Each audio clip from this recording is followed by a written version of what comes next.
프랑켄슈타인 이야기는 여러 방면으로 활용되고 있습니다. 팀버튼 감독의 가위손 같은 사례가 대표적이죠. 프랑켄슈타인 이야기가 지금에서도 여전히 유효한 이유는 프랑켄슈타인 속 괴생명체는 이 시대의 소수자들을 통칭하고 있기 때문입니다. 여성, 성소수자, 아동, 장애인, 유색인종 등을 하나로 묶어놓은 것이 프랑켄슈타인이라고 할 수 있는 것이죠.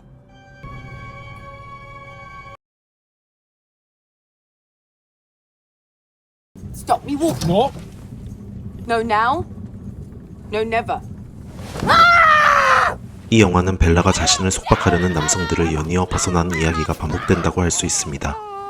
벨라를 창조한 인물인 갓은 자신의 집에 그녀를 가두려 했고, 덩컨은 대서양 한가운데 크루즈 선박에 그녀를 가두었습니다. 마지막으로 생부인 알피 역시 그녀를 거세하고 자신의 저택에 가두려 했죠.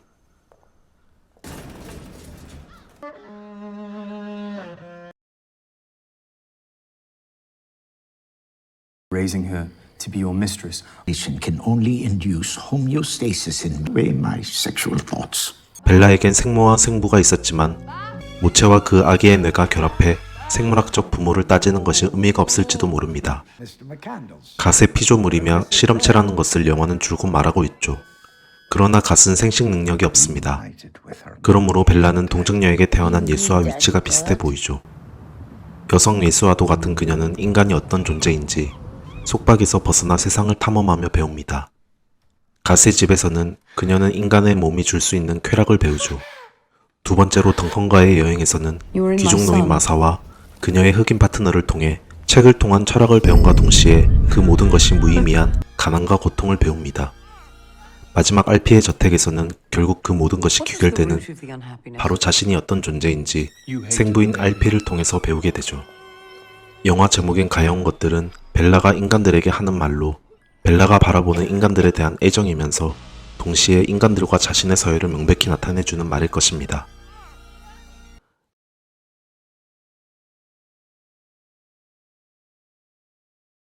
Wedderburn says you were a whore. I tired of it, but it was fascinating. 벨라는 잠시 정박한 알렉산드리아에서 빈민에 신음하는 인간들의 모습을 보게 됩니다. 그것을 보고 엄청난 슬픔에 빠진 벨라는 가지고 있던 돈까지 모두 전해주려고 하죠. 돈이 없어 크루즈에서 쫓겨난 벨라는 돈을 벌기 위해 매춘업소에서 일하게 되는데 이 부분이 가장 큰 논란을 불러일으켰습니다. 성매매도 합리화하냐는 반발이 페미니스트 사이에서도 불거졌던 것으로 기억합니다. 그러나 저는 과도한 비판이라고 생각합니다. 영화의 톤은 다분히 판타지에 가깝습니다. 벨라처럼 인간을 재조립할 수 있는 기술이 현대에도 없으며 영화가 찍은 도시의 풍경도 하늘의 색감도 가상의 공간처럼 보이도록 되어 있죠. 감독은 가상의 공간에서 벨라를 통해 인간 실험을 하고 있는 것입니다. 벨라가 매춘을 하는 이유도 빈민의 고통스러워하는 인간들을 보고 자신 스스로 돈을 잃고 빈민의 삶을 경험하도록 한 것입니다. 가난으로 여성이 가장 낮은 위치에 서게 되는 일이 매춘이기 때문에 선택한 것이죠. 왜 몸을 팔았냐는 질문을 덩컨도 알피도 하게 되는데 거기에 대한 벨라의 답변은 항상 같습니다. 그저 실험을 해봤을 뿐이야. And as an experiment, You are a monster, a horn of monsters. Can't. 어안 렌즈로 보여주는 화면은 매우 낯설게 느껴집니다. 화면의 각 모서리의 가장자리 부분이 아주 심하게 굽어지고 왜곡되어지죠. 왜 굳이 어안 렌즈로 인물들의 상황을 보여주려 할까 싶지만 그 이유는 앞서 말했던 것과 같습니다. 영화는 벨라의 인간 사회 실험에 가깝습니다. 관객은 마치 현미경을 통해 영화 속 인물들을 들여다보는 듯한 느낌을 받도록 현미경 속 렌즈와 비슷한 어안 렌즈를 사용하는 것입니다.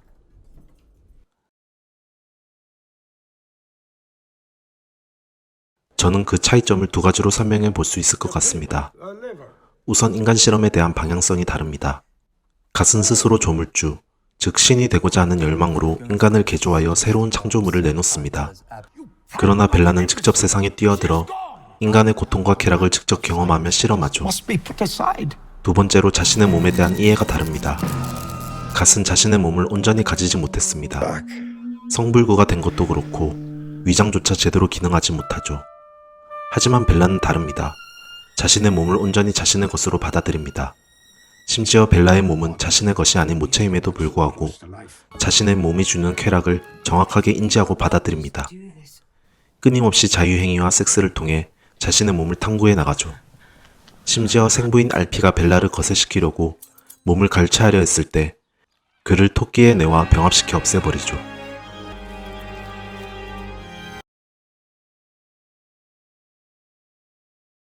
재밌는 점은 알피가 벨라를 거세시키려고 하는 것은 갓의 아버지가 갓을 성불구로 만드는 것과 똑같은 행동이라는 것입니다.